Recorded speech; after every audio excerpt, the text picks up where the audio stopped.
Harvey, would you lead us in the invocation, followed by the pledge by Commissioner Pickens? I think Commissioner Harvey dropped off. Wait, nope, he's back.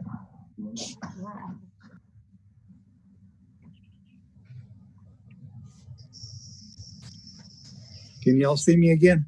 Yes, sir. Commissioner Harvey, could you lead us in the invocation, please? Be glad to. Sorry, my system cut us off. Gracious Heavenly Father, we thank you, Lord, for this day, and we thank you for all the opportunities we have to help the citizens of Putnam County. Lord, let our deliberations be just and right today. Let us gain wisdom directly from your throne room. Bless our presenters, Father, as they're moving our county in the right direction. And Lord, let us just take heed of all your word that tells us to respect and love one another. In Christ's name we pray. Amen. Please join me in the Pledge of Allegiance. I pledge allegiance to the flag of the United States of America, and to the republic for which it stands, one nation, under God, indivisible, with liberty and justice for all.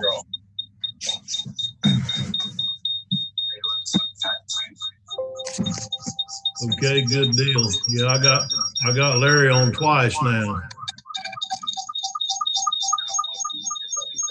One of them might work. There. I'm out now. Okay, we have the same virtual background. That's a good deal. Thank you, Commissioner Harvey, for your invocation, and Commissioner Pickens for your pledge. Without having a written agenda this morning, I'm assuming that Ms. Parsons is monitoring the BOCC comments email. I am. Yes. Do you have any public comment as of this time? No, sir, not at this time. Okay, thank you. With that, I'm going to move straight into the budget presentation given by Mr. Reynolds, and I'd like to say thank you, Mr. Reynolds, for coming in today and helping us with this, and having done so some in the last few days to meet with the commissioners concerning budget requests. Matt, as everyone knows, is on a leave, and administrative leave, I think, is the right term. And anyhow, I just wanted to thank him for taking time to do this for us. Matt, with that being said, I'll turn it over to you. Okay. Let me get the presentation going. Hang on just a second. All right. There we go. Okay. Good morning, commissioners. We've kind of run through this presentation previously. There might have been some changes here and there since we did do our one-on-ones. So we'll just move through the presentation and I'll try to point those out. Budget goals this year. Similar to previous years, of course, this is a basic tenet of preparing the budget is presenting a balanced budget without the use of reserves for recurring expenses. Another budget goal that we heard from the commissioners this year was pay increases for staff, if possible, and also utilizing any available reserves that we may have, as long as we keep our fund balance above our fund balance policy minimum in order to address needed capital and one-time expenditures. And also something that we heard this year was decreasing the millage rate if possible. So moving into countywide budget assumptions, have not made any changes in insurance premium contribution amount for employees this year. So we're trying to hold that steady. We are leaving the millage rate, or we are proposing to set the maximum millage rate at the same millage rate we currently have, which is 9.5946. That'll be coming up on the July 28th board agenda. And the Board of County Commissioners will have the opportunity in September to adopt a final millage rate that is lower than this maximum millage rate, but we cannot go above the maximum millage rate once we set that. So that'll be coming to the board on July 28th. Also for the fire MSTU, we're proposing to leave that at 1.1 mils. Hey, Matt? Yes. Mr. Chairman, would you mind if I ask a question? Yes, please. Okay. Thank you, Mr. Chairman. Matt, a few years back, when the fire MSBU went from 0.78 to 1.1, it only could go to 1.1 based on the municipalities of us not putting them over their 10 mil cap. And some municipalities were really close, but then Interlaken and I think Crescent City has now, opted out. Yes. My question to you, and this is just, I'm not supporting it, I'm just asking, I think the fire fund is doing really well from my understanding, but if it didn't, we could rise that up if I'm not mistaken, couldn't we? The 1.1 mils, I believe that you do have the opportunity to do so. However, I think in order to do that, we would have to go through the process to change the ordinance. I'll have to ask Rich to take a look at that, but I believe that 1.1 mils is in ordinance from when the MSTU was established. So we would have to go back through that process. But yes, we, to my knowledge, we can adjust the MSTU if the board feels that's necessary. But you'll see in a later slide that even with Crescent City opting out, the fire fund at the current moment, without implementing any of the proposed changes from the fire committee, that's going to be bringing their information to the board. That fund is still about $450,000 off the top of my head to the good. So we'll see those numbers in just a little bit. Yeah, and I knew that. I just wanted to bring that to the attention. And we've got some departments. I'm getting some feedback last week about these departments that did not want to participate with the ISO, and the insurance availability to the citizens of Putnam County in some of those districts are falling off, or the prices are going really high. And, we talked about that before of how we could help the chiefs, but, I was just going to bring that out inside the fire MSBU. If we needed to bring that up, we could. So, or TU, I'm sorry. Isn't it a TU, not a BU? Right now it's MSTU. Yep, that's correct. That's right. Okay, thank you, Mr. Chairman. That's all I had to say about that. Okay, is there any other questions at this time? Matt, please continue. All right. So countywide budget, we have a lot of different funds that comprise the countywide budget. This year's countywide budget, at least at this point in time, is $152,487,462. But again, that is a preliminary number, as most of you know, that as we get closer to September and as we look at the various different grant projects that we have, state-funded projects, those sort of things, when we look at the carry forward amounts and what amount that we might be getting in next fiscal year, that this number can change by several $1 million due to those projects. The $152,487,000 is an increase of almost $18 million from the current fiscal year. And on the next slide, I have, kind of a breakdown of the reasons for the increase.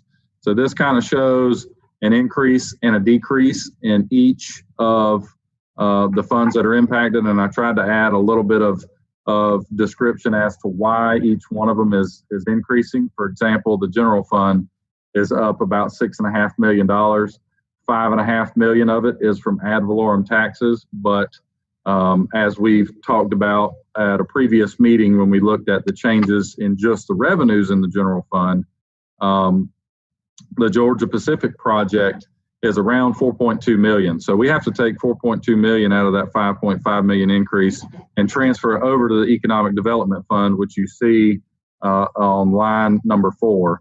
So it's really that's a $8.4 million increase to the county's overall budget, because 4.2 million comes in the general fund.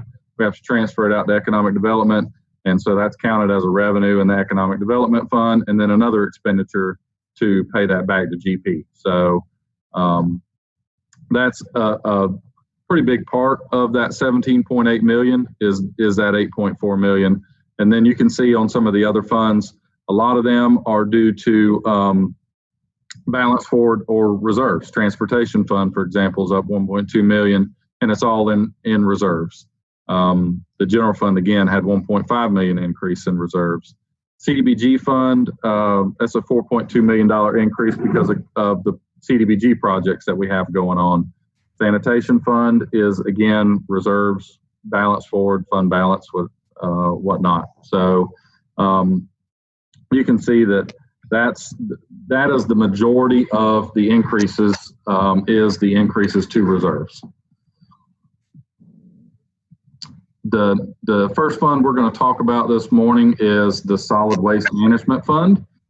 This is the fund that takes care of the operations out of the landfill. Accounts for, our central landfill as well as 2 other solid waste convenience centers. The Solid Waste Management Fund is operationally balanced due to the fact that we adjust the rates to ensure that this fund remains in balance. It is an enterprise fund. So the structure of the fund is to be able to cover all of its own costs. And this year's solid waste assessments are proposed as follows, and these might have changed some since we discussed with commissioners, and we can talk a little bit more about them this morning. But as you can see, we can lower the landfill assessment this year by a pretty substantial amount. And I think that we can have a discussion this morning on where these rates need to be set at this year. Just as a real quick background, Jay and I sat down and we looked at the 5-year capital improvement plan that he has, and we looked at what he is requesting. I'm going to go ahead and go to the next slide so I can show everybody. You'll see here in the bottom part of this table that capital outlay is $4,635,000. Looking at the average of what he's going to need over the next 5 years, it comes out to right at 2.9 million. So when we were looking at the assessment amounts, looks like the bottom of my slide cut off. When we were looking at the assessment amounts this year, we were looking at funding all 4.6 million in capital outlay from the special assessment. So with the contractual revenue that we have coming in, we looked at being able to lower that special assessment by the $45. And then next year, when his capital needs drop down to about 2.9 million for the next 5 years, there's a potential that we could lower it a little bit more. The only thing that we did not have built, Larry, I see you, hang on just a second. The only thing that we did not have built into his 5-year plan was starting to account for the closure of the cell that's currently under construction. So we can incorporate that in, but even if that is less than $1.5 million, the difference between this year's 4.6 and next year's, the next 5 years, 2.9, would still allow us to keep that landfill assessment relatively equal to the proposed decrease that we're seeing now. So, and I'll go ahead and open it up for discussion. I know a couple different commissioners want to discuss it. So, Commissioner Harvey. Thank you, Mr. Chairman. I appreciate it. I do think we should give credit where credit's due. I know Commissioner Turner has had a PhD, if you will, in landfill operations since he got there, as I did when I got there. And landfills are very complicated. You think they aren't, but they are. But I think it bodes to be said that without Commissioner Turner going out and finding additional garbage that we have tried for years to try to, I don't know we tried that hard, but we did try to get it. you can see that number reflected in the savings right there. I have a little concern, and I'll just say this, that I don't want to take too big of a bite of the apple right now on savings and then come back later down the road and go, oh my, we should have not took that big of a bite. I want to give as much back to the citizens as we possibly can. And again, thanks to Commissioner Turner, we were able to see those additional garbage come in that help reduce that. But I just think that maybe possibly, and I talked to Jay about this, instead of a $40, maybe something a little less than 41, maybe 39. Maybe we put some more money towards recycling. I have some ideas I'd like to share at a later date with that. But I really commend the board and Commissioner Turner's leadership on that, because we're seeing now the fruits of the labor that went into it, and our citizens are going to benefit. And folks, when you don't think $41 a year means anything, there's some people that it means a lot of money to. And I just really want to say that. But again, let's make sure that we're not taking too big of a bite, that we don't have to come back and go, oh, we might have took too big of a bite this year. I'm sure Matt and Jay have worked those numbers out, and I feel very confident with that. But like I said, I do have something I want to talk about recycling one day. If we could do maybe some tire collection, but we'll talk about that. So thank you, Mr. Chairman, for the opportunity. Thank you, Commissioner Harvey. I'd just like to add to that I wouldn't have a lot of heartburn with reducing it down to 38 or 9 if that's what you want to do, Commissioner Harvey. I feel like that we're pretty close to being where we could be, and the reason I say that is there's always a chance that we may have to go up, because if some of the contracts, we only have 2 small contracts that are funding partners for our landfill, and one of them is Ormond and the other one is a small firm in Bunnell. And so if one of those went out of business, or if Waste Pro out of Ormond decided to start hauling their trash to a different landfill or something along those lines, then we would lose that small funding partner, which is what we've got to have to maintain this level of assessment. So I think no matter what we lower it to, there would still be a risk that we would have to go up. But without that funding partner, instead of looking at a $40 decrease like we are at the moment, we would be looking at probably a $40 increase because of the amount of capital that we've had to put in the landfill. And as everybody knows, that even shops in the grocery store, everything goes up. So, I think that along with the decrease in the assessment, we've also got to figure that we did not have to increase either. And so, I've said it many times that I'm not looking to be a regional landfill, but I would like the asset that the citizens of Putnam County own to at least pay for itself without us supporting it. And if we got real fortunate at somewhere down the road, we may even be able to pay part of our pickup fees that we pay Waste Pro to go around and pick up the garbage. That would be the ultimate goal, is to generate just enough to make it a break-even operation for the citizens of Putnam County without an assessment sometime in the future. So like I said, things can change at any time, but I feel very comfortable today with the information that we have, that we would be good at even the 38 or 9 that you suggested, Commissioner Harvey.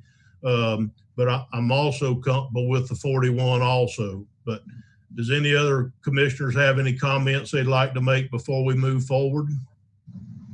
I have a question. Commissioner Rawls. So is there any possibility of reducing the tipping fee down for, like myself as a contractor, for instance, when I take trash away from a job that's being done for a local citizen, we're paying a higher tipping fee rate than a person that's bringing it from out of county.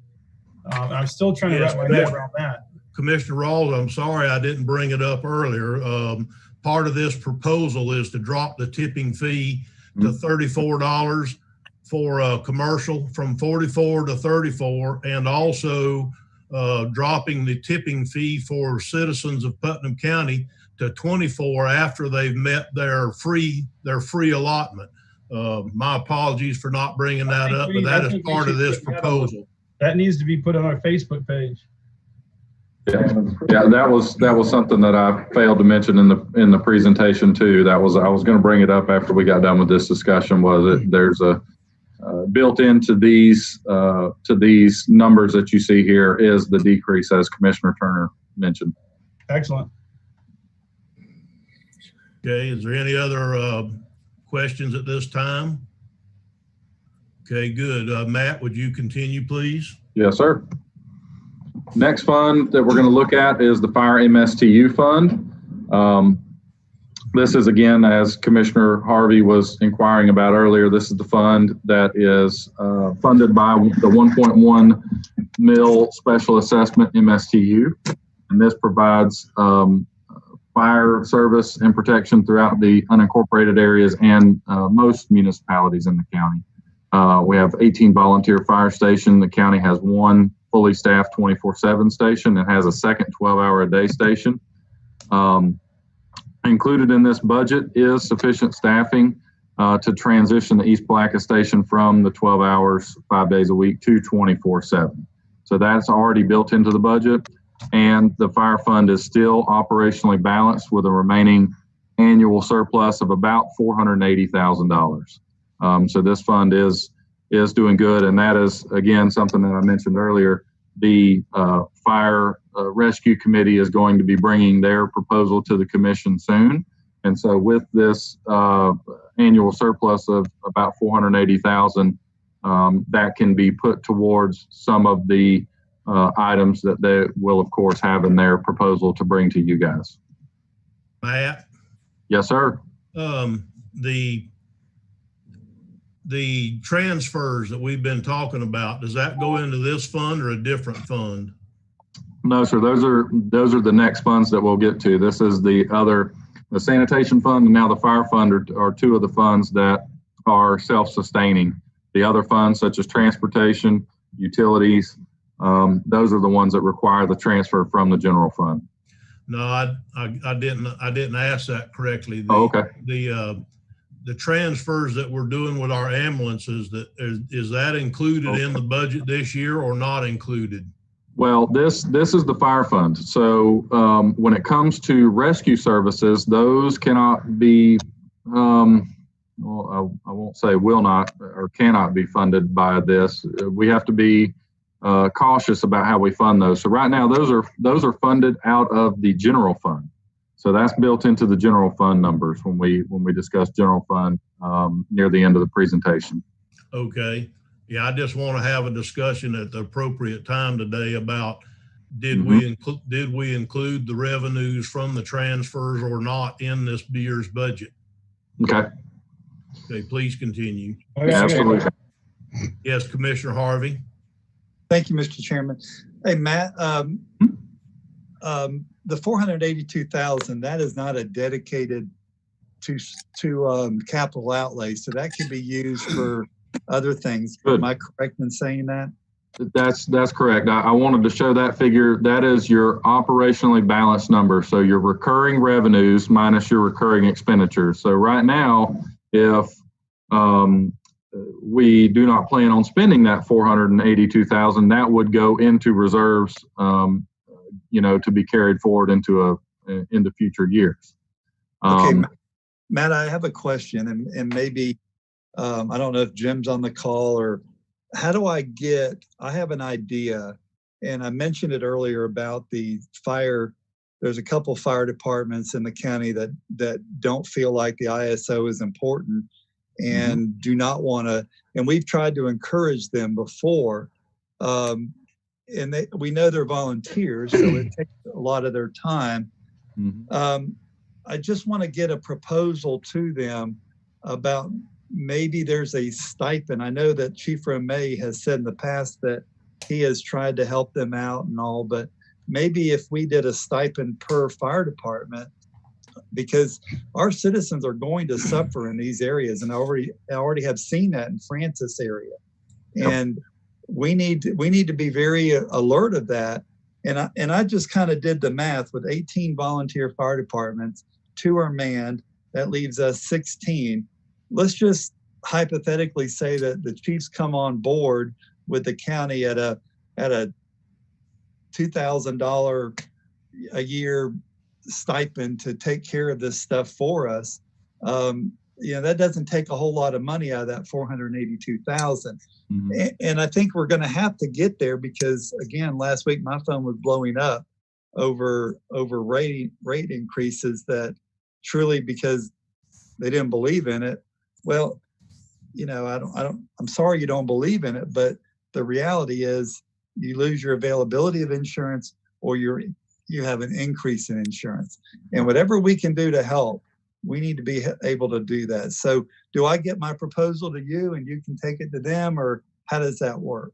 Well, I think what is going to occur is from what I understand and what I heard this morning, that the Fire Rescue Committee is very close to being done, to bringing their proposals and information to the commission. I would say at that point, that would be the best time to talk about that is because they may have already included something in their proposals in order to try to address that issue. Okay. And I haven't been that involved with the Fire Rescue Committee. I haven't, stayed on top of it. So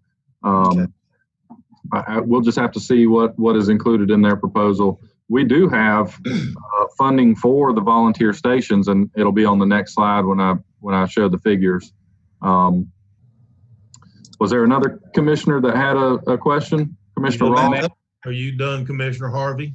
I am, sir, and thank you for the Commissioner Rawls, I think you wanted to ask a question. Yeah, the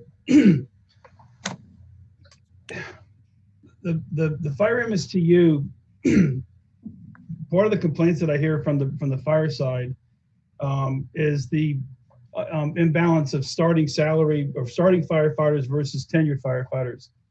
Was there any consideration given to adjusting pay and utilizing part of that surplus? I don't know that there has yet, Commissioner Rawls, and I think I was asking Mr. Reynolds. Oh, I'm sorry, Commissioner. Mr. Reynolds, would you like to try and answer that? Yeah, absolutely. The only thing that we have in there now is the starting salaries for the firefighters have remained the same, and the reason for that is because we were waiting on the Fire Rescue Committee to get done with their proposal. We didn't want to make changes that would be counterproductive to whatever the Fire Rescue Committee has been discussing. So by leaving it with the 482,000 available, when they bring that proposal to the board, you five will get to decide how best to spend that $482,000 based upon what they bring to you guys in their proposals. What is in the capital outlay request for the $8 million? There's a host of different things, a lot of station improvements, a lot of fire truck replacement, some station alerting equipment, quick response squads. And I can get you a list of them, individual list of them, but I'd actually made a request. It got kicked back from your email and I requested it for Mr. Suggs. I'd like to see what all of the department heads gave in their request. That would help me and my deliberations. But so far I've not received anything. Oh, yes, sir. I sent you both emails that I sent back to you. I included a link to a network share because it was over 50 megabytes worth of files regarding what department heads had submitted for their budgets. And I added that to a network share, but you'll only be able to get to it from a computer here in the office. And I detailed that in the email. But if you have any issues with it, I can put it on the thumb drive. When y'all receive your stuff from each department head, is it digitally or on paper? Most of the time it's digital. Okay. This year it was primarily digital, yes. Can you not send me what they sent by PDF? It's not PDF, it's in Excel spreadsheets and there's multiple sheets. And so that's, I mean, some departments did send PDFs with pictures of the equipment that they're proposing. That's what I'm looking for, is what the actual department had sent. You know, Yes, yeah, if I could have my way in this world, I would have the department heads coming in making the presentations in person to the commission so we could see this stuff. But I'll take it either way. But so you're saying the only way to get it is to go to my other office and save it in small files? I could put it on a thumb drive as well. I mentioned that in the first email when I responded back to you. You know, just let me know. I'll be happy to put it on a thumb drive for you as well. Yeah, if you'll do that, that'll work. Okay. All right. And any backup documentation that they gave, I'd like to see. Yeah, that's all on there. That's why it was so large. The reason I ask is $8 million is a big ask. Yep. And if we've got an $8 million of need, I'd like to know what that is. Okay. My camera's turned off. Okay, so just for point of clarification, Mr. Chairman, the request that came through from Commissioner Rawls to myself has been answered. Thank you, Matt. Okay, I also you could use the format of the Dropbox, and then if you would put that information on a Dropbox, I believe Commissioner Rawls could then download. I use Dropbox, yeah, at his office, and so that would be good. Also, I wouldn't mind myself getting a little more into the weeds, for lack of a better term, on the different capital outlay requests and this capital outlay request. If it needed to be $8 million, if we need to try to find a little additional dollars. And what I was trying to tell Commissioner Rawls that he wanted Matt to answer him first is that the committee has asked to be placed on the meeting of the 28th for a presentation from them to us. So we should have more information in 2 weeks than we have today. They're finishing up their deliberations and they're coming at us with their requests. And so, but these are exactly the kind of discussions we need to have. So Matt, if you could continue on. Yep, absolutely. I'll put that on Dropbox and I'll send the link to all 5 commissioners, because I saw a couple other commissioners raising their hand that they wanted the info too. The fire MSTU fund does have a reserve of almost 2.1 million. And again, you know, capital outlay request of around 8 million. So staff is recommending to take about 1.7 million of the reserves and use those on the highest priority request. But again, anything capital related would have to come back in front of the commission for approval before we move forward on any of it. So this would just be an allocation in the budget to set aside that amount for each of those individual items to come back to the board at a later date for approval. Matt, I have a question. Sure. The information that's going to be given to us on the 28th, if we still have time to go back and change some of these budget items if the commission wishes to do so. Is that correct? Yes, sir. Absolutely. What will happen on the 28th will be you guys setting the maximum millage rate. So that's all that'll be done on the 28th. You'll be presented with a balanced budget, a summary of the balanced budget as we have in prior fiscal years, and you'll set that maximum millage rate. It's not until September when we have the 2 readings of the budget, the first reading being at the first meeting in September, and then the second reading at the second meeting in September, that you guys actually finalize the budget. And so we have between now and September to make any further changes to the budget. Okay, thank you. Please continue. Commissioner Harvey's got his hand raised. Mr. Harvey, yes, sir.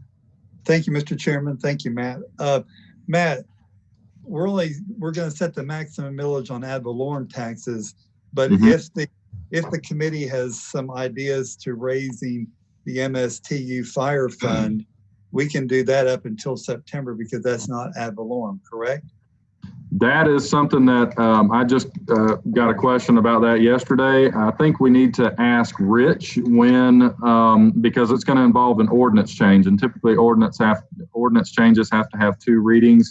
And when it comes to that MSTU, I am not sure of the timeline as to when that has to, when the rate has to be set for that MSTU.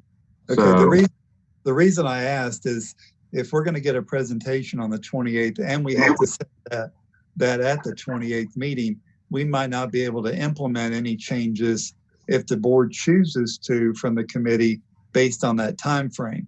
So either if that's true, I'd like to have that presentation to me a little ahead of time so I could prepare, you know. So that's all I was saying about that. Unfortunately, Commissioner Harvey, I don't think that they finished their meetings yet, so the report has not been done or is available yet. I think they're meeting right on up to the 28th, trying to get it prepared for the presentation. So it's not available yet, or I would be with you. Gotcha. Thank you, sir. Thank you very much. Matt, please continue. absolutely. All right. This table kind of shows the operational surplus, the approximate 482,000. You'll see here that we do have an allocation for all of the different volunteer fire stations. It's approximately $641,000 of the annual cost that we allocate out to those various volunteer fire stations. And so, again, I think we need to see what the fire committee is going to bring forward on their proposal about how to do that. And if they haven't addressed how to allocate funding to the different volunteer fire stations, then I think that at that point we can have a discussion about how we want to handle allocations to the different volunteer fire stations. Because what we've been doing for the past couple of years is just using the same amount of allocation that they have received in prior years and just continue that forward. But I think it would be a good time to discuss how allocations to those volunteer fire stations are done at that point once the fire committee brings their information forward. Next fund. Mr. Harvey, go ahead, sir. Thank you. Matt, before you leave that, Sure. The 641,000 going out to the 16 volunteer fire departments now. I don't know if the other two paid ones still have, I'm sure they have volunteers, so I don't know how that works. Yep, they do, and they still receive the allocation, yeah. Okay. But my point in the beginning back a few minutes ago was the fact that we have requirements that need to be met. Mm-hmm. And inside those requirements, it's important for us to let them know we're here to help, and we expect that to be done. And I know they're volunteers, so if we need to put somebody out there that can do that kind of stuff for us, then that's what we need to be doing. But truly, again, the citizens of Putnam County need an ISO rating, because we heard the stories of when East Palatka dropped and the homeowners insurance savings in that, and the availability of getting homeowners. I mean, there's two facets there. And I really want to say on a mobile home, it doesn't make a whole lot of difference because it's territorial rated, but on a home, it is. And if we're going to, we could stifle growth. And we've seen some good numbers on building permits here recently. And I don't want that to stop based on ISO ratings. So whatever we can do to help, I think we should be about doing that.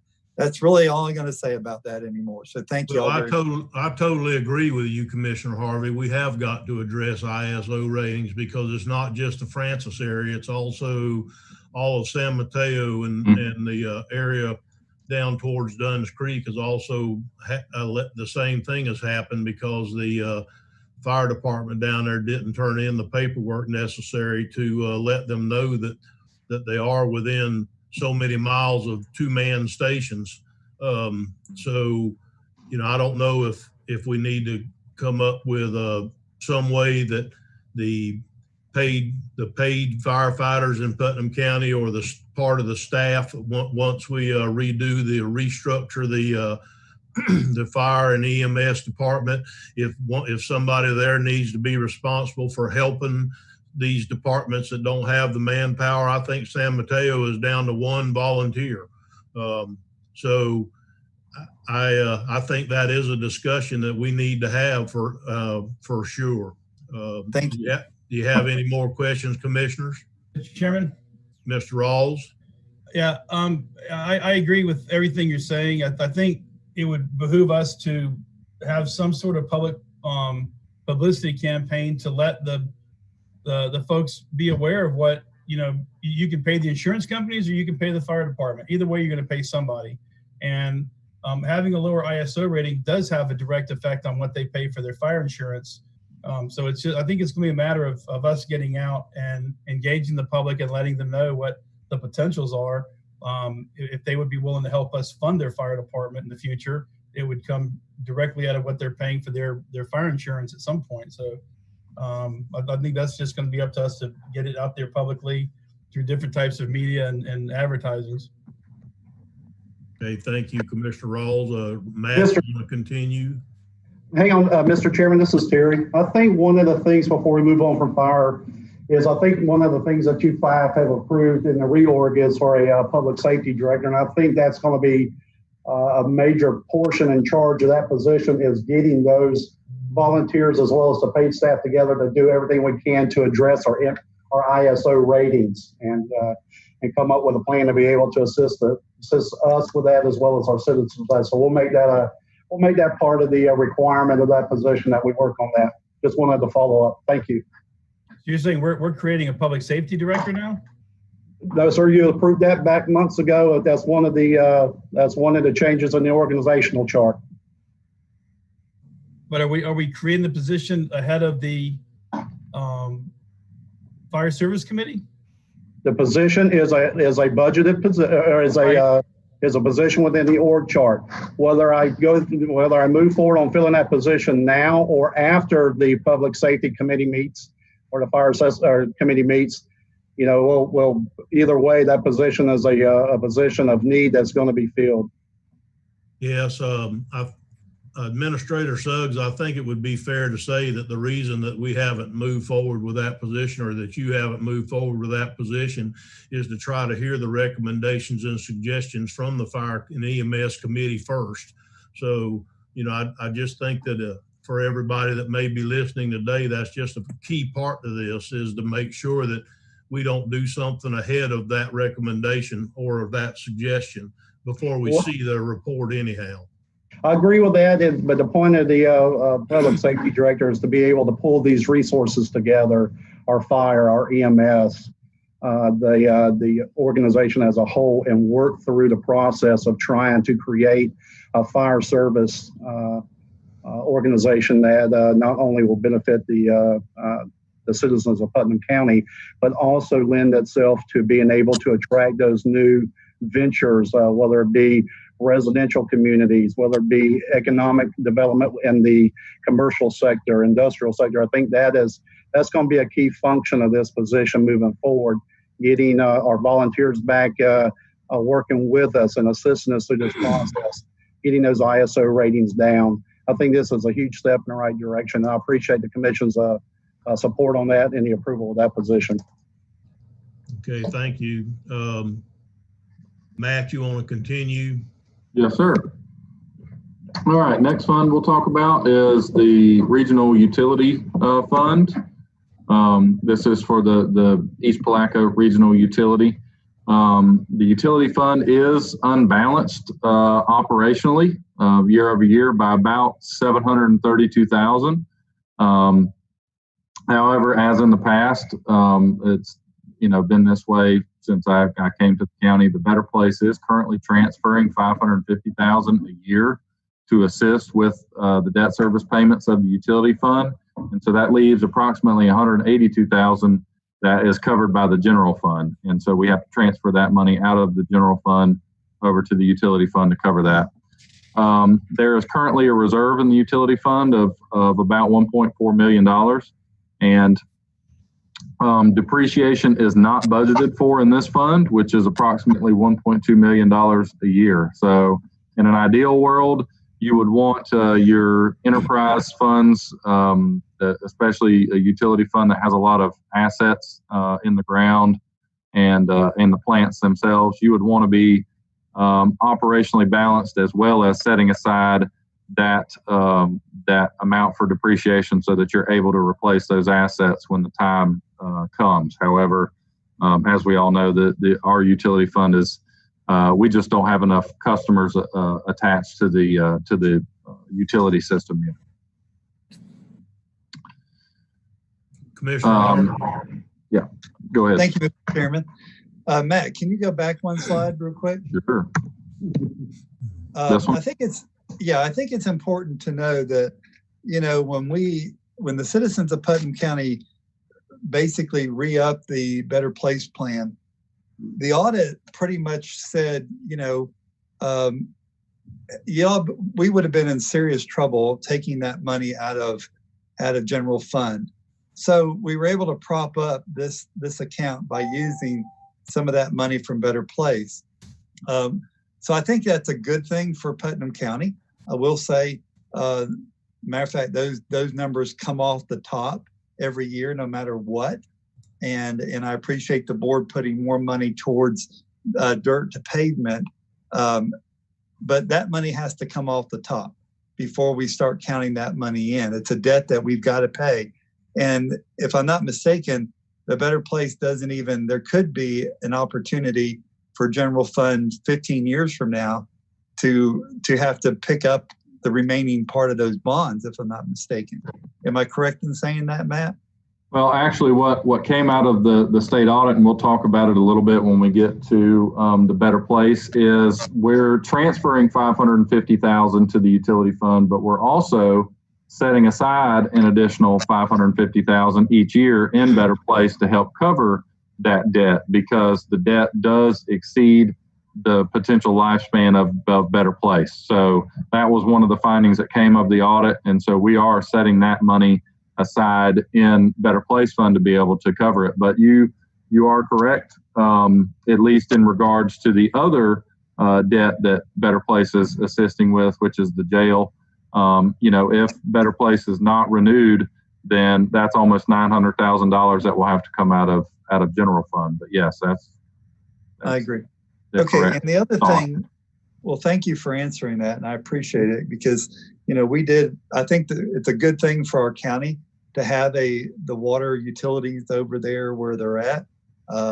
Really could use them throughout the whole county, but we know that's a very expensive process. But that is one of our growth areas, and that's good because we are seeing people use that water. I wish more people would, but we can work on that as we go forward. Matt, out of the $1.2 million, out of the $1.4 million, our previous public works director had had a plan to fix that water tower tank pressure device thingy. Yep. And that hasn't been done yet. And if that system goes down, then we could find ourselves in some real trouble. How much are we talking about on that capital outlay to fix that, where if that system goes down, we don't go down with it? I think I put it on the next slide. If I didn't put it on the slide, it might be in a future slide when I talk about capital. But that is something that we want to look at including in this year's budget, is about $400,000 for two different capital items. The original estimate was $200,000 to correct that issue with the valve at the bottom of the water tower. And it would be a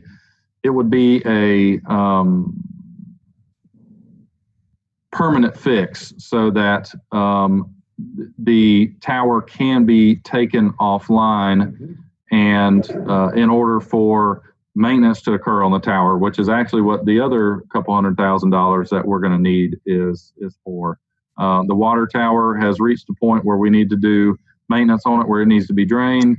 The inside needs to be inspected, painted, and all of that sort of thing, just some regular maintenance on the tower.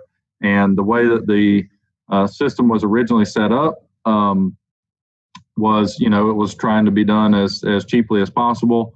They did not build that system to where the the water plant can pressurize the utility system without the water tower being online. So the water plant's directly connected to the tower, and the water plant pressurizes the tower, which in turn pressurizes the entire system. So both of those capital items need to take place. And so we were going to look at in the final budget, when it's presented to you guys in September, is including $400,000 out of that 1.4 million to address both of those capital needs in the utility system.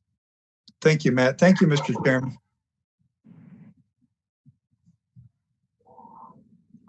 Okay. This next slide just basically shows the operational surplus deficit. So at the top, you see the total revenues that we have coming into the utility fund, about 1.1 million.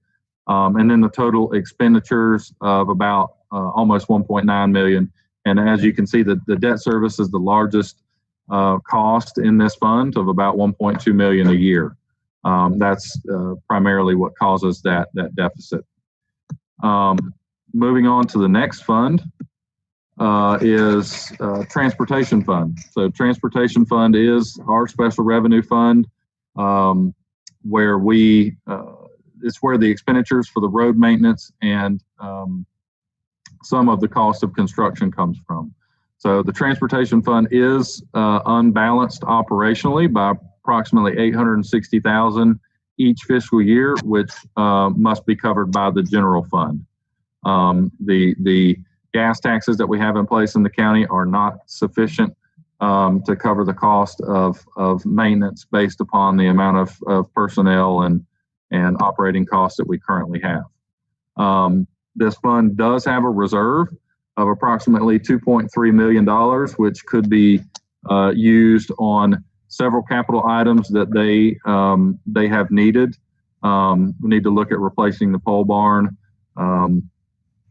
and probably a crew cab dump truck. I don't believe that occurred this fiscal year yet.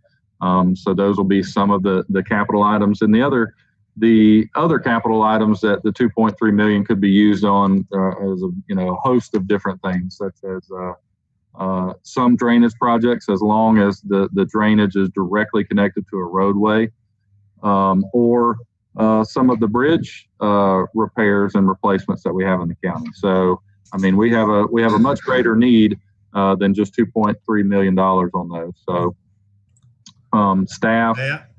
Yes, absolutely. Go ahead. Well, I understand there's always a larger need than there's money available. Last year we had a $1 million reserve, I think maybe 1.1 million, and now this year we have a 2.3 million. So obviously our reserves are climbing pretty rapidly. Why couldn't we take the addition to the reserve this year in the transportation fund and let it fund itself? In other words, take the 860,000 out of it and cover what needs to be covered from the general fund, and we would still have a rise in reserves from the previous year, and we wouldn't be funding transportation fund out of the general fund. Yeah, we could do that. We could do that this year, but again, when we look at, and I think it's on the next slide. When you look at your total revenues of 4.7 million and your total expenditures of 5.6 million, as long as everything goes according to budget, if they're fully staffed on personnel, if they spend everything that they have budgeted in operating expenses, it will be upside down 860, and we could use reserves for that for a couple of years until those reserves are gone, and then we would have to continue transferring that money out of general fund. But that is something that you could do 1 year. I would just caution that that 860,000 out of the general fund, I wouldn't want to use that on recurring expenditures, because when the reserves run out in the transportation fund, we would have to find that money again in the general fund. I understand what you're saying, Matt. Just a second, Commissioner Harvey, if I may. I still think we need to take a look at that, because we got the extra $1 million $1.2 million came from somewhere this year, and I know part of it was from employee attrition and other sources, but it came back to us this year. Why wouldn't it be reasonable to expect that it would come to us in future years if things remained status quo to where we are right now? Why would that not be a proper assumption? And it could be, and that's what I haven't had a chance to look at is the current fiscal year, why we're looking at increasing by about 1.1 million. I'm going to go back and I'm going to do that before September so that we can have a little bit better idea on it. One thing that is not included in this is any state estimates on the revenues. I believe that was probably a reason as to why reserves increased, is because we always try to be conservative on revenue assumptions, and revenues came in a bit more. And attrition, like you mentioned, there's still multiple open positions out there. So yes, I mean, I agree. But all I'm saying is that based upon this current budget, if reserves come in as budgeted, or revenues come in as budgeted, and expenditures are spent as budgeted, then that's about 860,000 in the hole. But yes, you have a valid point that even this year, the deficit probably won't be that amount if they're not able to fill all of those positions by October 1. There will be some attrition that is built in that is just going to occur. So, yep, it's a valid point. Well, on top of that, that would still give us on projected reserves, that would still give us an increase in the transportation reserves of $340,000 or so over last year's amount. So, and it would fund theirself, and it would put that $860,000 over into the general fund, the operational funds that we could possibly consider given a millage rate reduction with that money coming back in. I mean, it's just something to think about. Commissioner Harvey, did you have a question, sir? Yes, sir, I do. Thank you very much. And Matt, I appreciate the explanation. I appreciate you're going to go look at why the reserves happen. I would caution you to make sure that the projects that the board has approved are fully funded. Maybe they're not carried over into next year, and we don't cut off a project because it just didn't have time to get done by September 30th of this year. So look for that too, to make sure that everything was fully funded and it's going to be done as the board wished it would be done. Yep, absolutely. And that's something that'll happen between now and September. Again, when we go back and look at all of the projects, I did try to incorporate all of that into this tentative budget. But again, it'll be more in depth by September when we get a little bit better idea of where all of those are going to end at. Thank you. Another thing just to bring up is I remember in one of the meetings in this past year, we actually voted to take some of the reserves. I think it was during the budget session last year. We voted to take some of these transportation reserves and use them to fund the capital request that transportation, or that the Public Works made last year. So like, for instance, the dump truck that hadn't been bought yet or whatever. We voted last year to take that out of the $1.1 million in transportation reserves in order to balance the budget last year. So, if we're having to put $860,000 in, and it is true increase in reserves, then, Putnam County shouldn't operate like a savings account.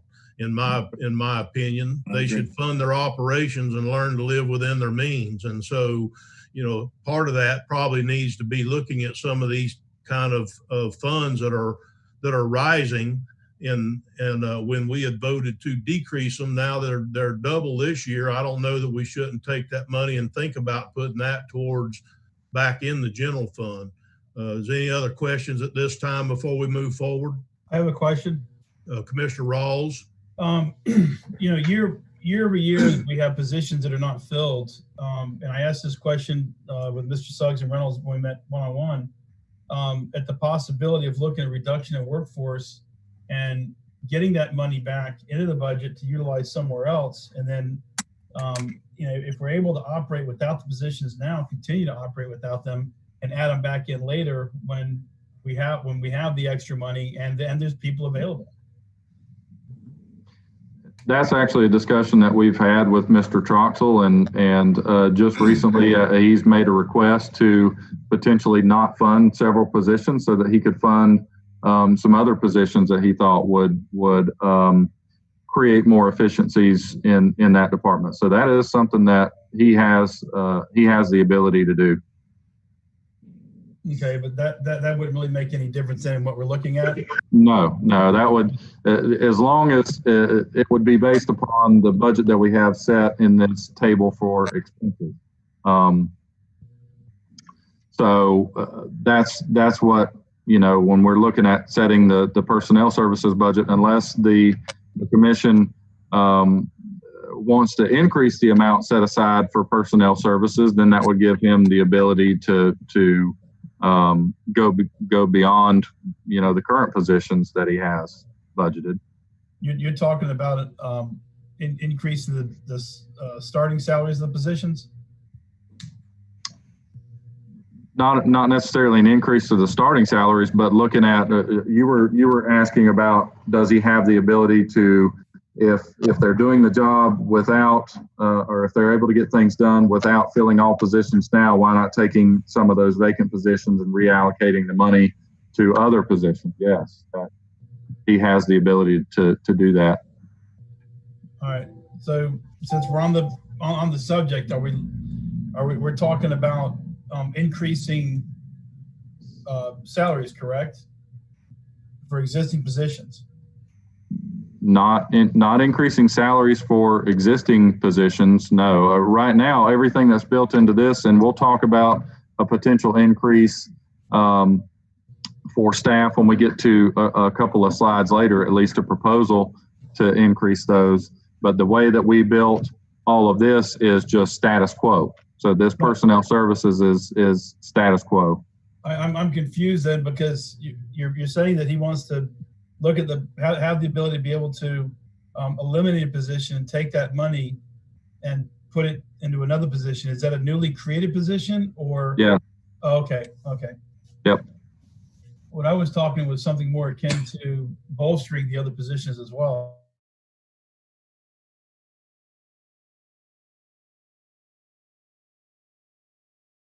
Gotcha. That could be something that he wanted to within his department. He could, but it would it could jeopardize, other county staff if they see some county staff getting increases, and we're not able to do it for all county staff. So, that's just something that we would have to keep in mind. Oh yeah, and their union employees as well. So that would have to be negotiated. But all those conversations are certainly on the table, and we've certainly had those conversations. So this information is certainly being disseminated amongst those that can have that impact. And so we're looking at everything that we can at this point. Okay.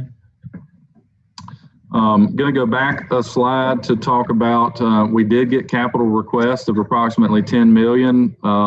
And that's for various things from guardrail repair and replacement to bridge repair and replacement and drain repair and replacement. So when I send out, all of the budget requests from the different departments to the commissioners, you can look through those and see the detail on all of that they requested.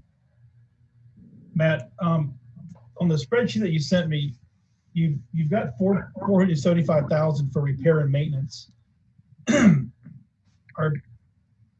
don't really have a base point to compare to, but is that number going up year over year, or is that a pretty steady number that we spend on repair and fleet maintenance? Okay, you'll have to tell me which specific line that you're looking at. Repair, you said it was fleet repair and replacement?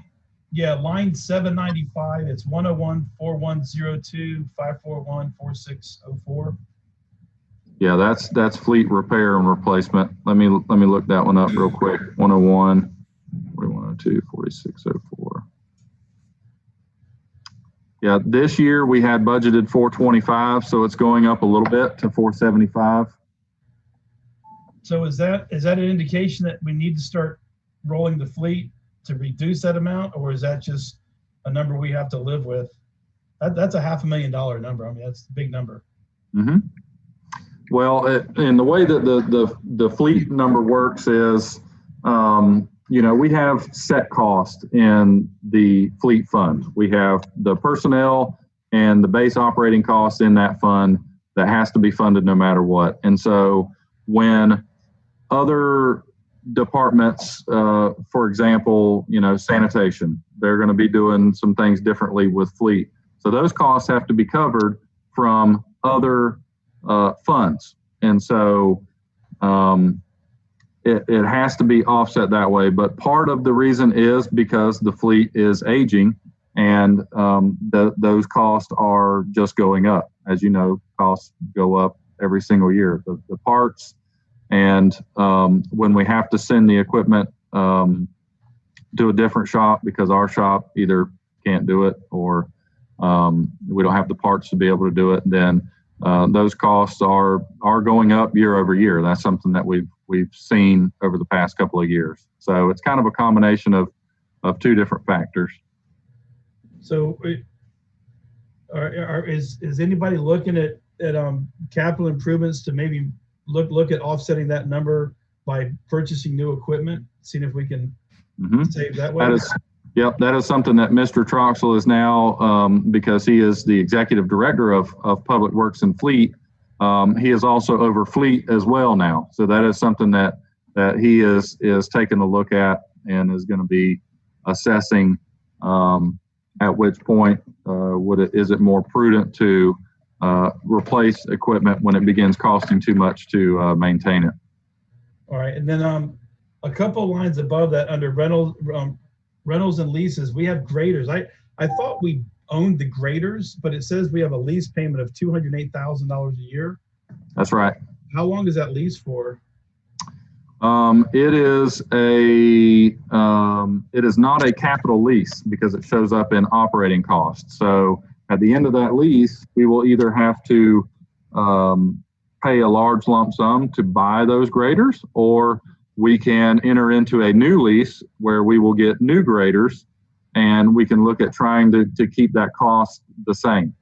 So that is something that was done several years ago. I'll have to pull up those leases. I don't know when they are coming up for renewal. I think it is next fiscal year, the year after this coming fiscal year, but I'll have to take a look at it.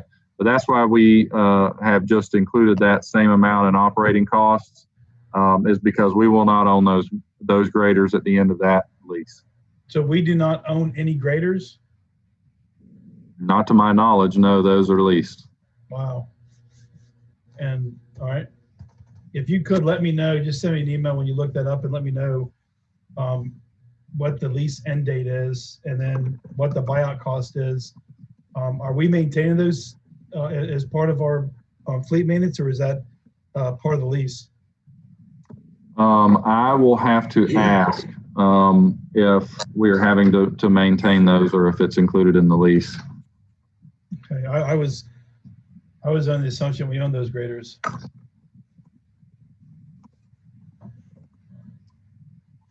And then the other question I had on the oil, gas, and lubricants, is that countywide or is that only for transportation? And that's only for transportation. Each fund has their own gas and lubricants line. So like 4101 is your engineering and administration, and they have gas and costs, whatnot as well. What I'm looking at is 4102, and it's 285,000. That just seemed like a really big number if that's only for. That is for all the mowers, all the graders. Yes, sir. Mm-hmm. Wow. Are you ready to move on, Commissioner Rawls, or do you have further questions? Nope, that's it. Okay, thank you, Matt. You want to move on? Sure. Commissioner Harvey, I think, has got a question. Sorry, I didn't see you. Commissioner Harvey? That's okay, Mr. Chairman. Mr. Chairman, a few years back, I think it was even before you were on the board, we were given a presentation by Public Works about our aging fleet of graders and the repair costs that they were done. And it came to us that the board would be better off leasing those with the repairs included in the lease option. So that's how I remember it. But Matt, to answer Commissioner Rawls, you might really want to check, but that's the reason we went to leasing those graders. And the idea was to pave more roads to reduce the number of graders out there too. So it's kind of it's a win-win for the county if we can get to that point. So, but check into that because I remember that presentation and that's why we did what we did. Thank you. Okay. Thank you, Mr. Chairman. Mr. Rawls, did you have something else, sir? No, that's it. I'm good. Thank you. Okay, good. Okay, Matt, please continue. All right. Moving on to the general fund. This table shows the annual recurring revenues and the annual recurring expenditures. So as you can see, the operational surplus deficit that we have in the general fund is about $573,000. And that includes the increase that we have gone over at a prior meeting in revenues and the expenditures that we included. Personnel for the numbers that you're seeing here is remaining consistent at 197 positions. So that is the same amount of personnel that we have this fiscal year. We're keeping the personnel number the same, and the actual cost, this $11,621,834, is down about $154,000 from this fiscal year. So we talked about the reorganization earlier, and this is just showing that the reorganization didn't create any additional positions and it didn't cost any additional money. It actually saved us $154,000. The transfers and fees to constitutional officers that you see here of $27,934,000 includes the requested amounts from constitutional officers except for the sheriff. So all other constitutional officers' figures are built into that, but the sheriff's request is not. Also, the deficits of the other funds that we discussed previously are included in the transfers to others. I guess Zoom is cutting off the very bottom of my slides. So those figures that we discussed earlier about the transportation fund and the utility fund are included in those. This table is really just for informational purposes. It shows our taxable value over the past several years. You can see in FY21, our taxable value has now reached the point of being the highest that it's ever been. But 460 million of it, 0.46 of that, is due to the GP increase, which we have to turn around and rebate back to them. So really the effective taxable value for the county is still 4.07, 4,070 million, which is still not quite as high as it was back in fiscal year 2008. Next section will be proposed increase. So with the 573,000 that we have in available annual surplus, a 3% increase to all BOCC staff is approximately 428,000, and that takes into account those couple of other funds that are running at a deficit. So this would be the net impact to general fund, including those transfers for those other funds. And then the next three lines are the estimated impact for the property appraiser and supervisor of election, and then the clerk of the court, 3% increase. They sent us some more information after our budget workshop or budget presentations that they gave to us. They sent us the information on what a 3% increase would be. So building in all of those impacts, it would use up most of that annual surplus that we have available, and it would leave us with only about $38,000, $39,000 to do other things with.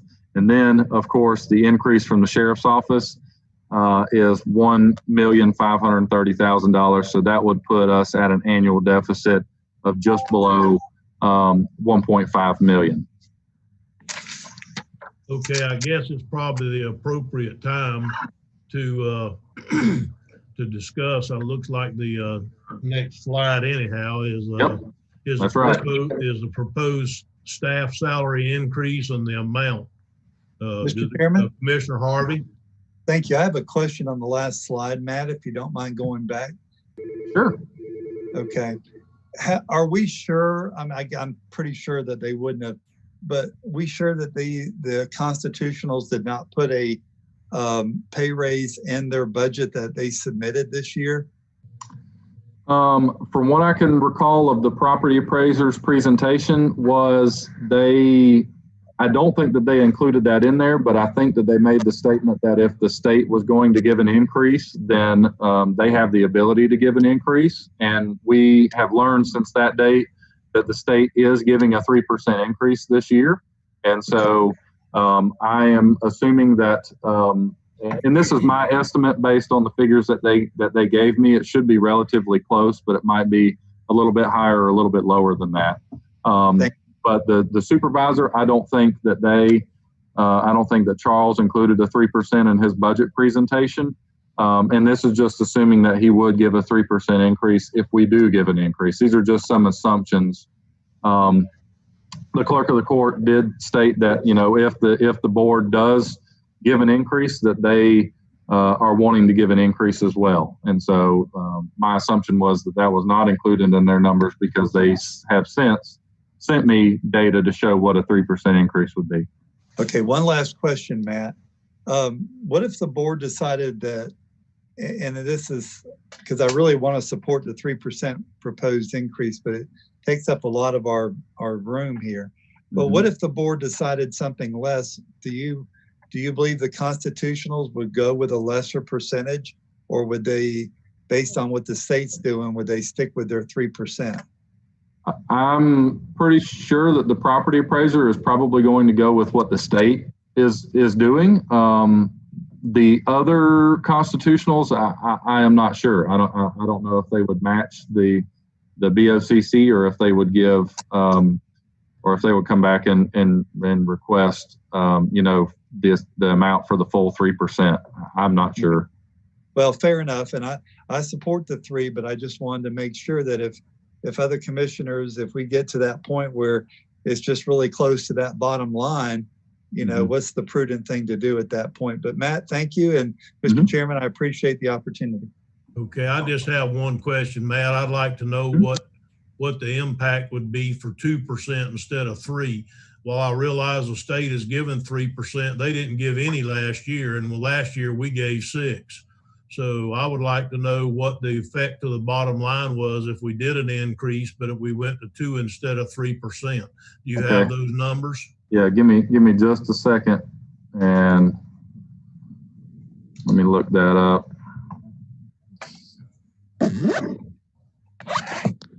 It's about $150,000 difference. Yeah. Just take rough numbers, 428 divided by 3. Yeah, it's about 142,000. Yep. Okay. So this is going to be one of the things that we have to actually vote on today, guys, of what percent increase that we want to do, or do we want to leave it like presented, or do we want to change it, or whatever the commission wishes. I'd like to say something if I can. Commissioner Rawls. We have a lot of underpaid positions in the county, and even if we went 3% this year, that's a total of 9% in 12 years in pay raises for the staff. We have a lot of folks that are making less than $25,000 a year. That is not a good living wage. It is not even a decent living wage by anybody's stretch. And then the cost of living, as you pointed out, Mr. Turner, is going up, not down. I really think that we need to be having a conversation about what we can do for our staff holistically, taking a look at every position individually so we can start getting those pays up. And looking at being creative in other areas. There's one line item on repair and maintenance that I had a question about, Matt, on the general fund, because we kind of glazed over general fund, but we're still here. You've got a $479,000 repair and maintenance budget for general fund. Is that in any way tied to transportation, or is that completely separate? That's completely separate. So that would be for the fleet maintenance of each vehicle in each individual department. So every department has those fleet maintenance budgeted lines, and that is specifically for those departments, so that we can track the cost of what it really costs to operate each department. What do we, in that $500,000, this is 001 budget, it's 4601 is the line. Is that Parks and Recreation, General Services, Building and planning and Zoning, and all that? What all is included in the $500,000? You say 001 4601? Yeah.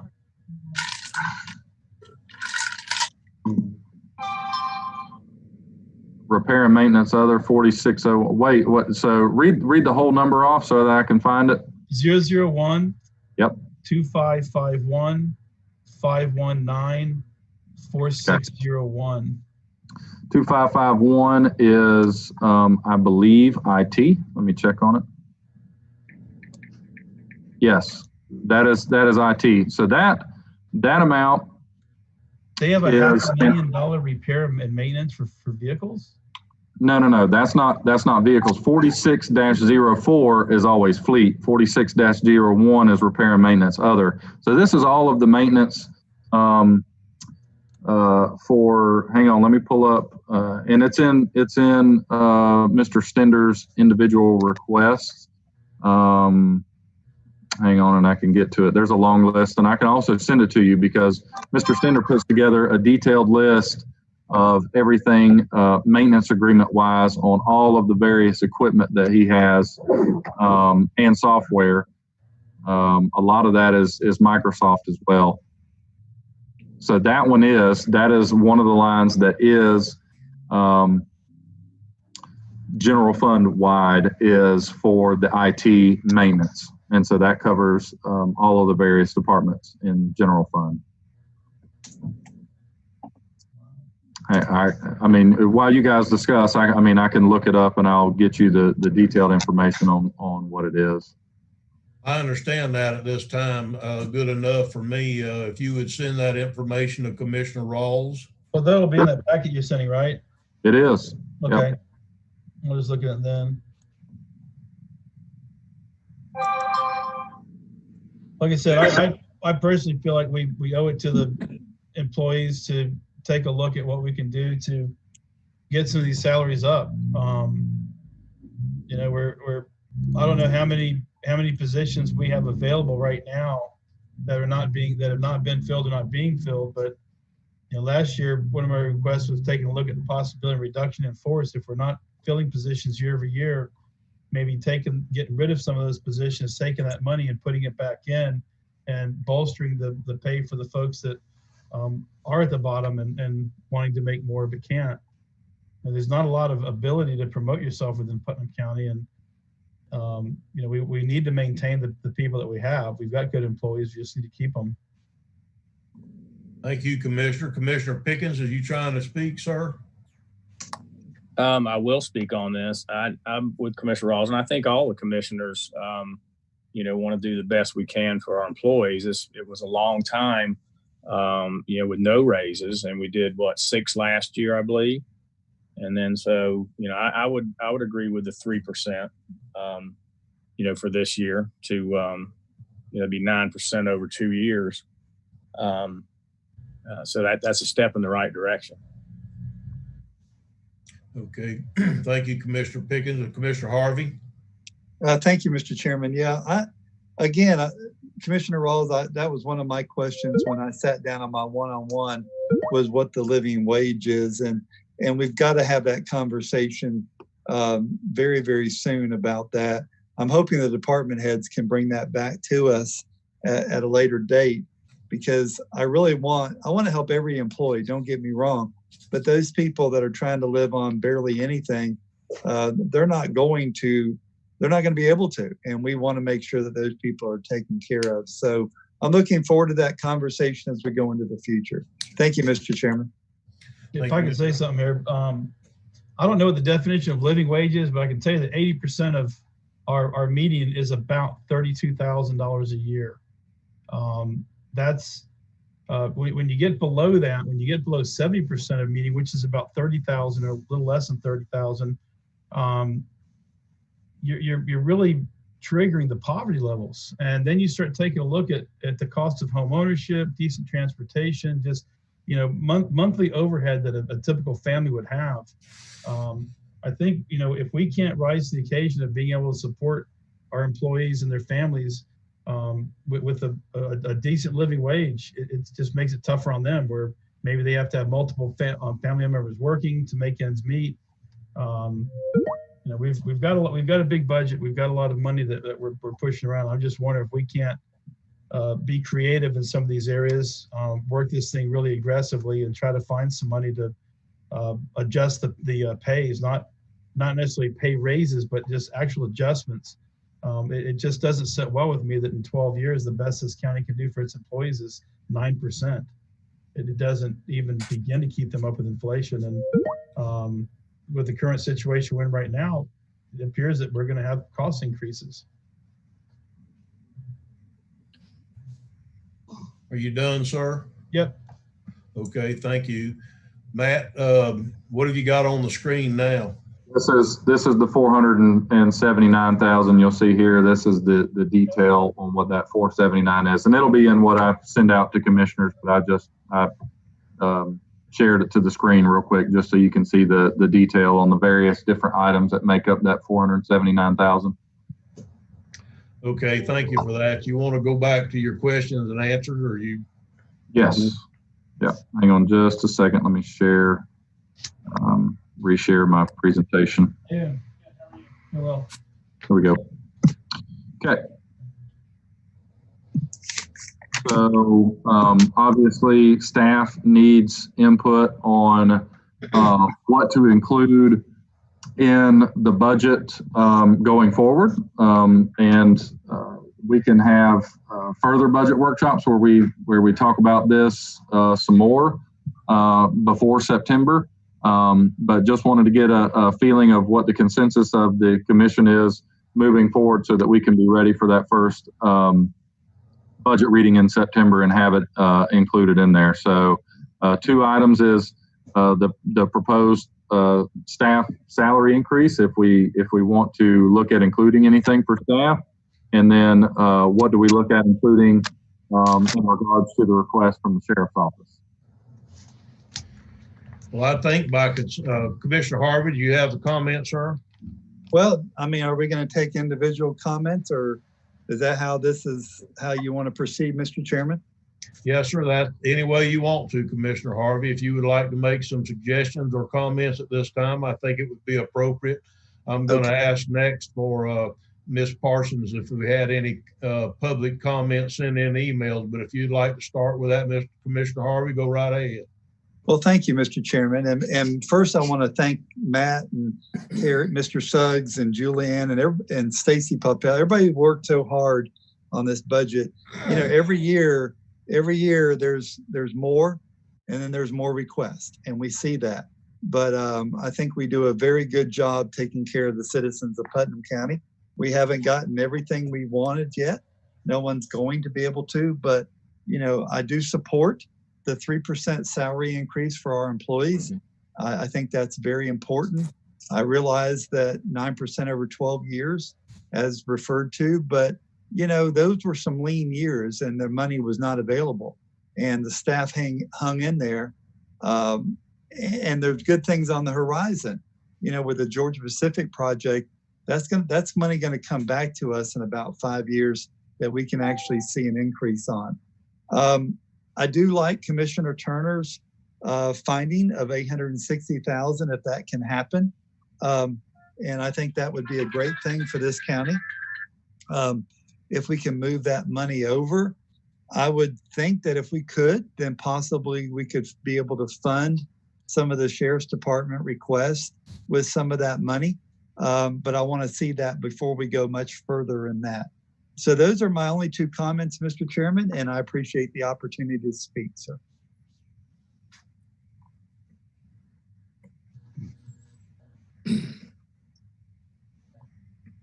I'm done, Mr. Chairman. You're muted, Mr. Turner.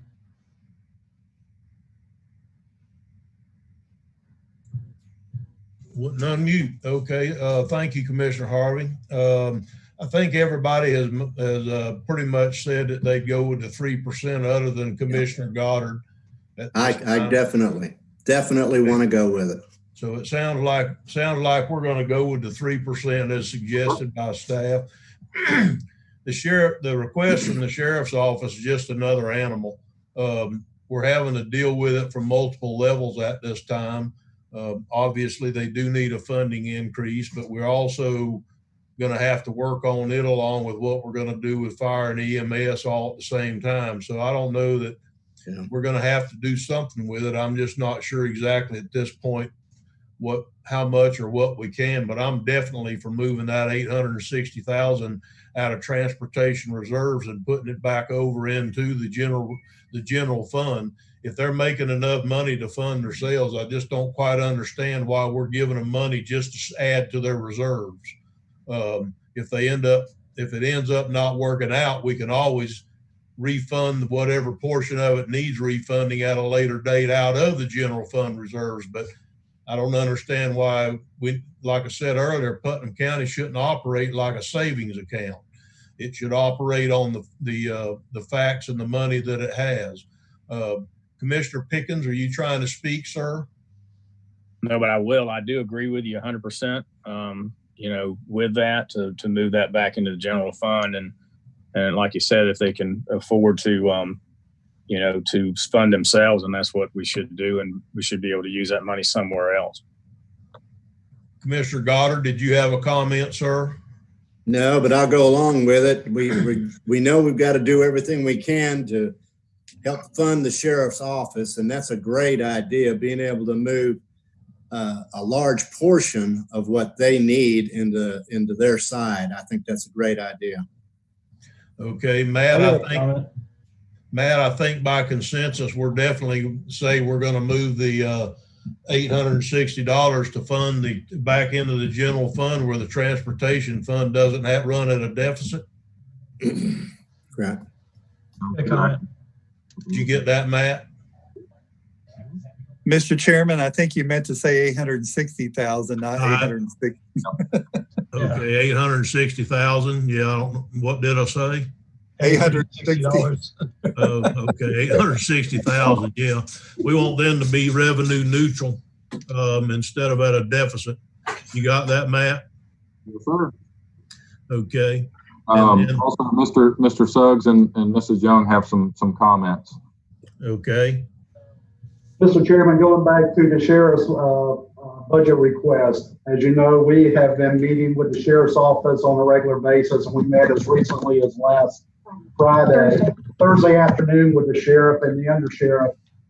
And as you know, they were heavily impacted by COVID issues this year, and we're looking at how we might be able to offset some of their costs moving forward due to that fact. And so, we're fairly confident working closely with the sheriff that they're going to get their costs down, their requests down. And I think what you folks have done here today will probably be more than sufficient to help cover most of those additional costs. And we'll continue to work with the sheriff. I want to say this publicly, that the sheriff has been very gracious in working with Julianne and I and Matt through this process to get those costs down. And we'll continue to meet from now to July 28th, and then after July 28th as much as necessary. But I am confident that his request for the 1.5 is going to be reduced to take on some of the costs of the COVID issues. So just want to make the commissioners aware of that. Okay. Okay, Mr. Chairman. Yes, go ahead. Is that Commissioner Rawls? Yes. Okay, Commissioner Rawls. All right. I've said it in the past, and I'll continue to say it. I think we need to have a discussion on the possibility of alternative funding sources for the community. We know that we're going to be hit with an ask for fire and EMS. We also have Parks and Recreation, General Services. We could fix a lot of our problems if we would take a look at fee-based versus ad valorem-based taxation. The part of the problem, not the only problem in Putnam County, is that we have over 16,000 mobile homes versus 13,000 site-built homes. And of the 13,000 plus site-built homes, most of them were installed before 1980, actually about 70% of them. So, you know, we keep having these conversations about how tough times are and how lean the budget is and how we can't do any more for our employees. But if we were to take a look at a user fee for fire and EMS, that would free up a lot of money in our budget that we could put towards adjusting the salaries, fixing roads, fixing our buildings, and doing something really meaningful for the public. But and what it would mean is a fair taxing system where everybody gets to participate regardless of what their property is worth. I think we should set aside some time at some point and have a conversation, look at the merits of this. Okay, thank you, Commissioner Rawls. Is there any other commissioners that would like to ask any questions or make any comments? Okay, Laura Parsons, do you have any comments, public comments? Email address. Don't have any? Okay. And I'm assuming that you're monitoring that email address. And I only have one, but that's for tomorrow. Okay. All right. Matt, do you want to continue on with the discussion? Yes, sir. We'll move into Better Place Capital and reserves now. So Better Place Fund this year. Come on, PowerPoint. Hang on, there we go. You can see that we had a balance forward from this fiscal year. This is still, it might change until September, but this is the best guess that we have right now is about 4.8 million carrying forward. We get about 6.1 million a year in revenues. So for a total budget of almost $11 million, we have 6.5 in capital. There's the transfers to other funds, 550,000 to utility fund, 872,000 for the jail debt service. And here are the reserves for future debt that I mentioned earlier, Commissioner Harvey, the other 550,000 that we're setting aside every year for utility fund debt that continues on past the life of Better Place. And that leaves us with reserves of about $800,000. A breakdown of what, here are the transfers I mentioned, the 550 in utility fund, 872 for the jail. So we've got 6.5 million in capital, and it includes the following projects. So we have, we're proposing 3.5 million in dirt to pave, and we're proposing $1 million in resurfacing. So combined between those two, it's 4.5 million. And that is 73, almost 74% of the total annual revenues of $6.1 million. One change that we made was to the phase 3 communication system. This year we set aside $1 million for that. But going into next year, we looked at what that project might cost if we financed that, and we included, we dropped it from the $1 million as a carry forward down to 500,000. So that it would be enough to cover the first year of debt service payments if we have to fund that via debt service. The other 3 projects that we have included are all carry forward from this fiscal year that we're anticipating not occurring before September. So the 580,000 for the replacement tower, communication tower out at Seminole, the $750,000 for the animal shelter, and approximately 158,000 for Georgetown Park improvements. Again, all 3 of those are all carry forward projects that we had in this year's budget. So effectively, the only projects that we're including with new money coming in next year is dirt to pave and resurfacing of $4.5 million. Okay. One other note, these projects haven't been reviewed yet by the Better Place Plan Oversight Committee. However, they've already reviewed all of the previous projects that were carried forward, and with the only new projects being dirt to pave and resurfacing, I'm sure there won't be any issue there with that. So moving into general fund reserves. So if the county commission wishes to maintain our 10% fund balance, which is the fund balance minimum set by the policy that the board has adopted, then we have almost $6.5 million in available reserves that we could spend out of the general fund. If the commission wanted to keep 16.67% fund balance, which is the Government Finance Officers Association recommended minimum of 2 months worth of operating expenditures, that will give us almost $2.8 million in available reserves that we could look at spending on capital. So staff is recommending this year that we look at allocating $2,785,000 for capital and one-time expenditures. And if the board is okay with allocating that, we will spend from now until September, when the final budget is prepared, looking at the list of capital and again, any purchases that we have to make with that capital has to come back in front of the board anyways for future approval. So at this point, we just wanted to look at getting board consensus on what to allocate for reserves.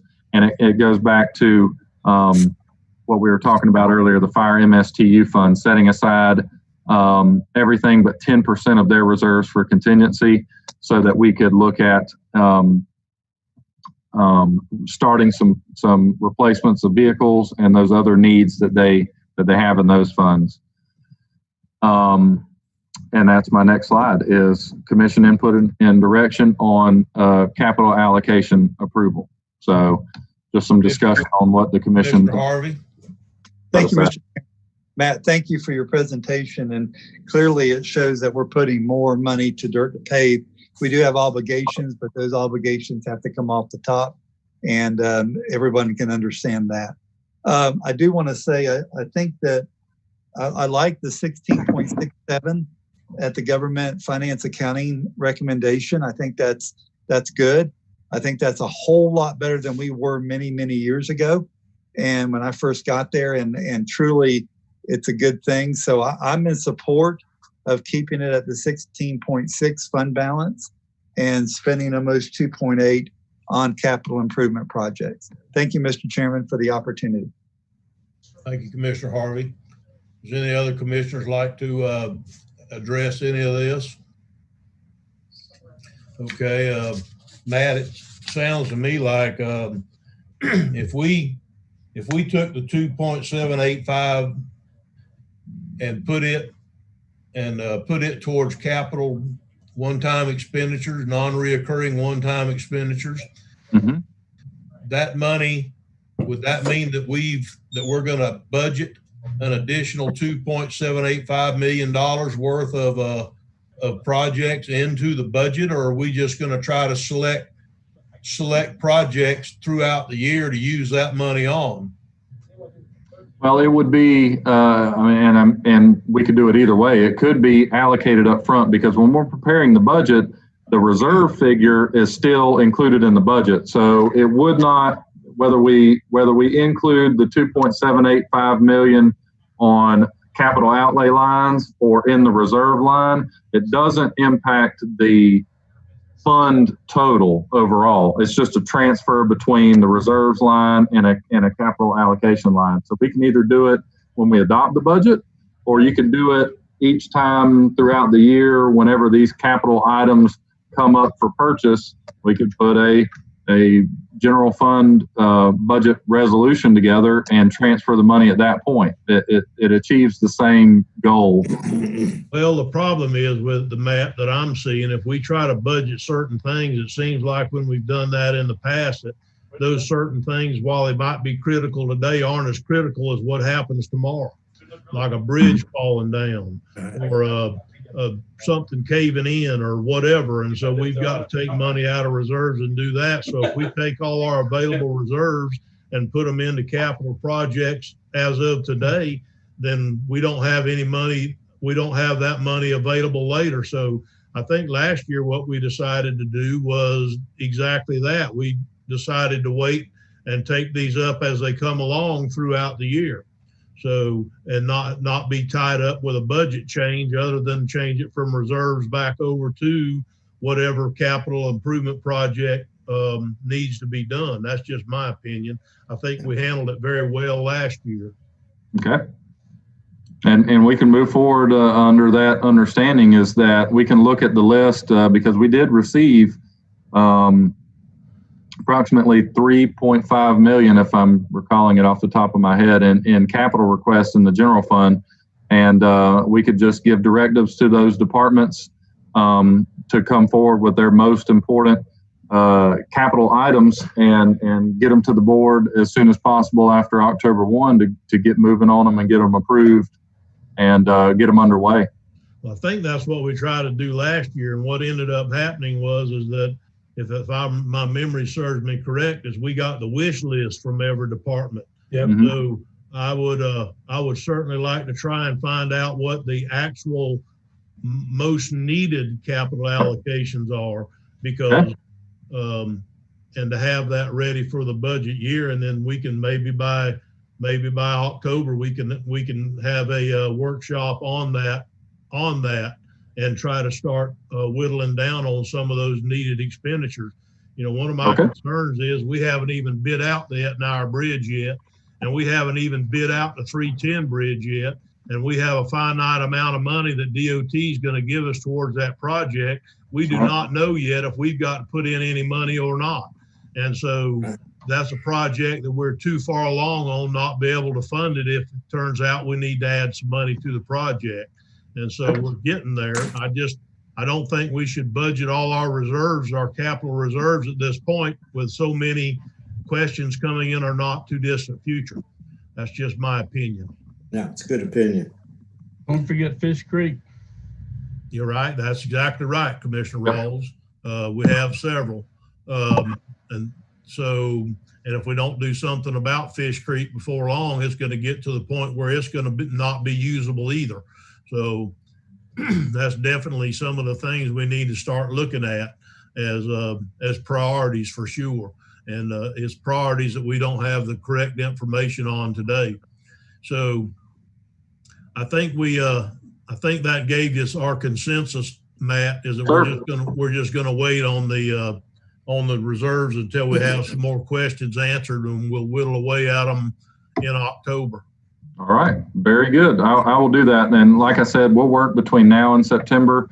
We'll get back with department heads and work on their capital list, because we need to put together a 5-year capital improvement plan to present to you guys in September. So we'll work through that, and we'll, of course, bring it back to you guys, and we can discuss it at one of the workshops and move forward that way.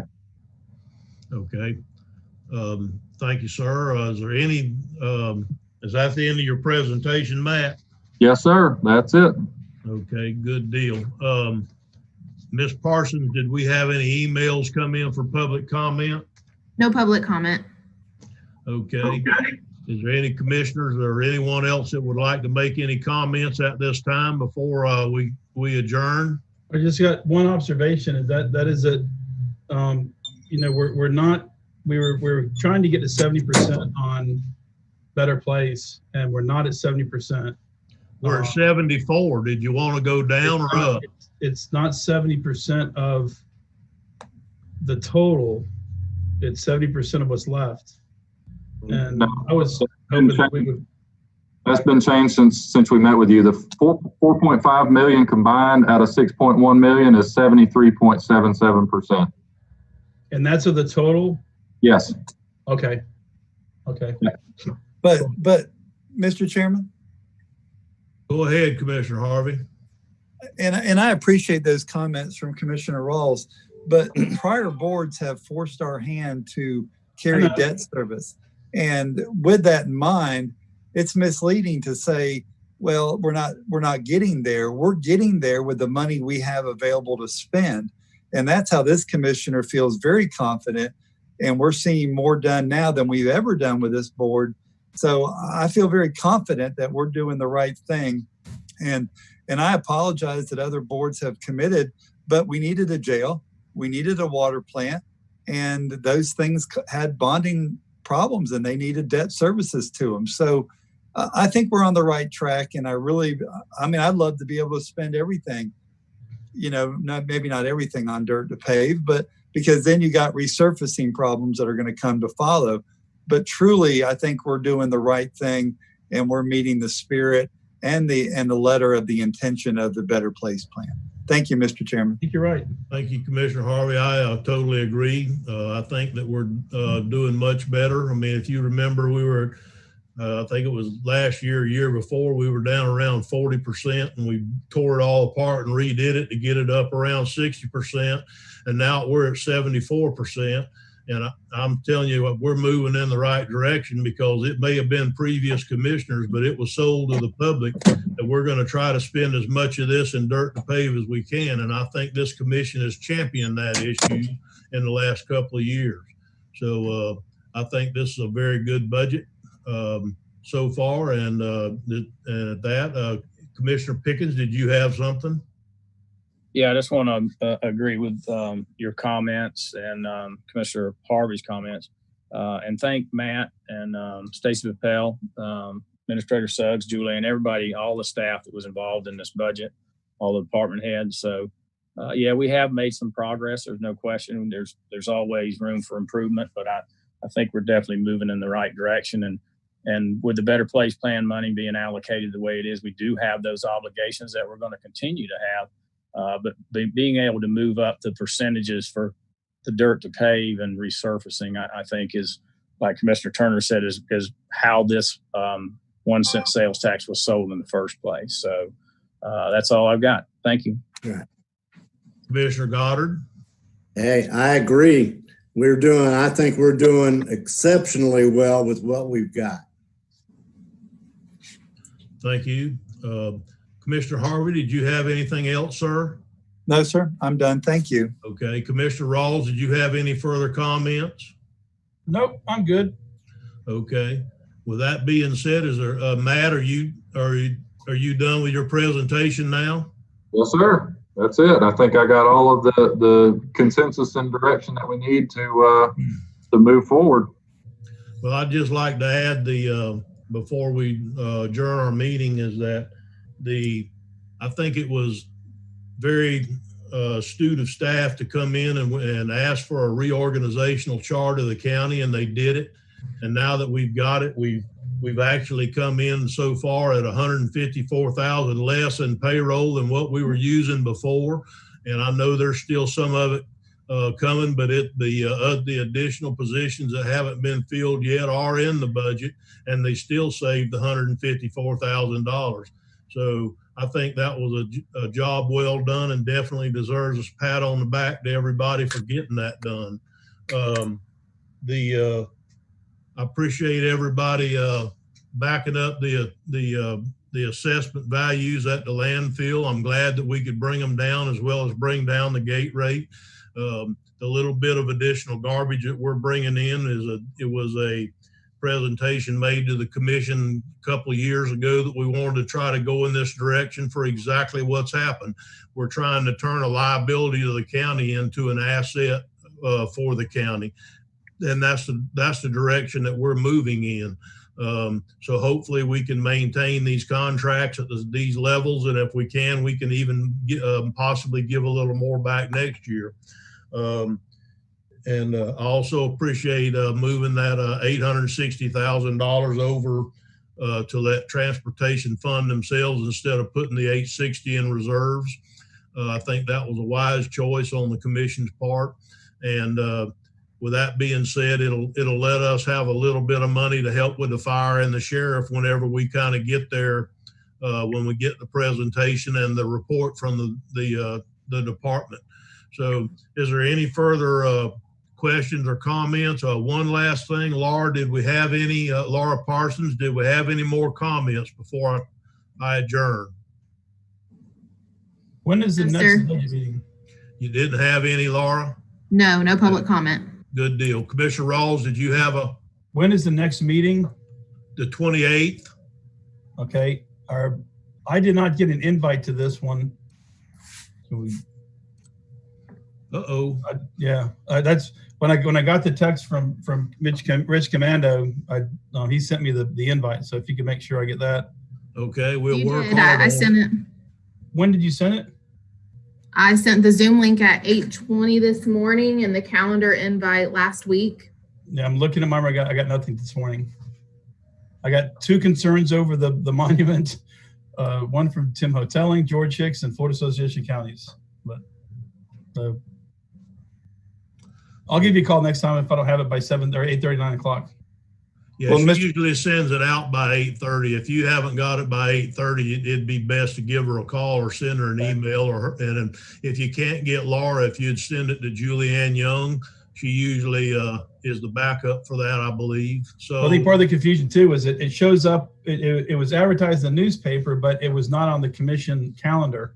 So my office manager put it on my calendar. I was confused as to whether or not we're really meeting. Because it was put on by her, not by, because my calendar is linked to the county calendar, so it didn't populate automatically. Okay, good deal. Well, Ms. Parsons will try to make sure that you're included. Thank you, Commissioner Rawls. Commissioner Mr. Harvey. Chairman?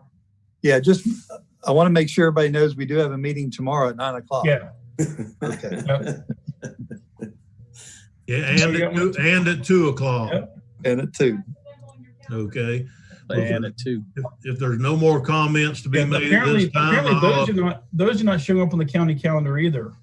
So yeah, I don't know if there's an issue with the Microsoft Outlook or how that works, but my county calendar hadn't worked in several days. Matt, did you have something? You're muted. Go ahead. Matt? I can't hear.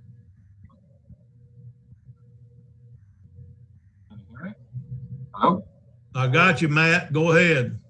Okay, so I was just saying that what we'll do as soon as this meeting is over, I'll do it with IT to see why, because I am looking at an email from July 13th that went out to all 5 commissioners. Well, if it's not being received by Commissioner Rawls, I need IT to tell me why so we can fix that, because that's unacceptable. We'll make sure that gets fixed. Appreciate it. Okay, thank you for that. And we have a 5:05 tomorrow too, guys. Right. Yep. 9-2 and 5:05. Okay, what's the 5:05? The Borough second. Pits. Public hearing. Okay. Okay, good deal. Any more comments? Hearing none, this meeting is adjourned. Have a good afternoon.